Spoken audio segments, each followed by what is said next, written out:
How to simply clear cache on your Mac. So it's pretty simple. Go to your desktop and in your menu bar find the Go. Now you want to press the Option key on your keyboard and here will appear the library. Open the library, and once it's opened we want to find the folder with the cache.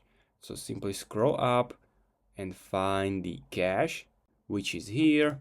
And here are all cached files on my MacBook. So I will show it to you. If I right click and get info, it consumes about 3 gigabytes on disk. So we want to get rid of that. So open your cache and press on your keyboard Command plus A. It will select all cached files and you can simply click on more and find move to trash. Also make sure to right click your trash and empty your trash.